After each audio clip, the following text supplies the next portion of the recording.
కడప జిల్లా పులివెందులలో TDP MLA అభ్యర్థిగా Mareddy Rabindranath Reddy nomination వేశారు. తెలుగుదేశం పార్టీ ఆఫీస్ నుంచి భారీ ర్యాలీగా వచ్చి రిటర్నింగ్ అధికారికి నామినేషన్ పత్రాలు అందజేశారు.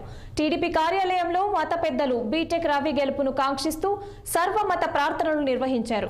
ఇవాళ జగన్ పతనానికి అంకురార్పణ జరిగిందని, భారతదేశానికి 1947లో స్వాతంత్ర్యం వచ్చిందని, కానీ పులివెందుల ప్రజలకు వైఎస్ కుటుంబీకులు ఎమ్మెల్యే గెలిచిన 1978వ సంవత్సరం నుంచి ఇక్కడ స్వాతంత్ర్యం కోల్పోయే పరిస్థితి ఏర్పడిందని వెల్లడించారు. ప్రతి ఒక్కరూ స్వేచ్ఛగా ఓటు హక్కు వినియోగించుకునేలా ఏర్పాటు చేస్తామని, తమ నాయకులు కుప్పంలో శాంతి భద్రతకు ఎలాంటి విఘాతం కలగకుండా ఒక్క దొంగ నోటు వేయకుండా గెలుస్తానని ధీమా వ్యక్తం చేశారు.